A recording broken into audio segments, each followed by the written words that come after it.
আসসালামু আলাইকুম বন্ধুরা, আজকে এই যে ডোনাট রেসিপির জন্য প্রথমে ময়দা নিয়ে নিয়েছি 1 কাপের মতো।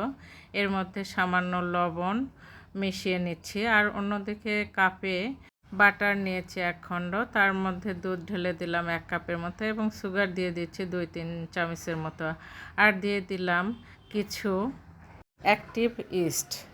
এগুলো একত্রে মেখে এর মধ্যে একটা ডিম দিয়ে দিয়েছি, আমার বলতে ভুলে গিয়েছি। এগুলো একত্রে মিশ্রিত করে এই আটার মধ্যে ঢেলে দিয়ে আটাগুলোর একটি সুন্দর নরম লেই তৈরি করে নিচ্ছি। এই যে দেখুন, লেই তৈরি হয়ে গিয়েছে, অনেকটা নরম হবে। এর গায়ে কিছুটা তেল মাখিয়ে এটাকে আধা ঘন্টার মতো রেস্টে রেখে দেব। এরপরে আধা ঘন্টা পর দেখুন, এটা সুন্দরভাবে নরম হয়ে গিয়েছে এবং ইস্টের কারণে মোলায়েম হয়েছে এবং ফুলে উঠেছে। এখন এটা নিয়ে নিলাম, সরিয়ে নিয়ে এর উপরে এটা আরও একটু নরম হয়ে গেল বারবার মথার পরে।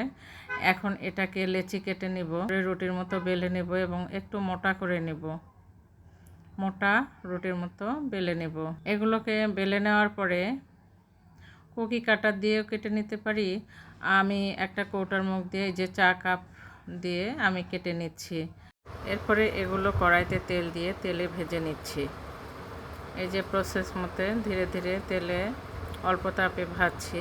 বেশি তাপ দিলে উপরে হয়ে যাবে কিন্তু ভিতরে নরম থাকবে, এই জন্য ধীরে ধীরে ভাজা হচ্ছে। এই যে ব্রাউন করে ভেজে নিচ্ছি, এভাবে সবগুলো ভেজে নিব। নেওয়ার পরে ডেকোরেশনে চলে যাব।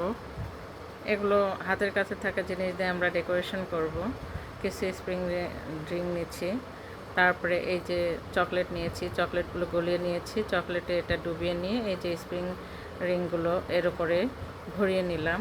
দেখতে কত চমৎকার হচ্ছে, সুন্দর হচ্ছে। Thank you.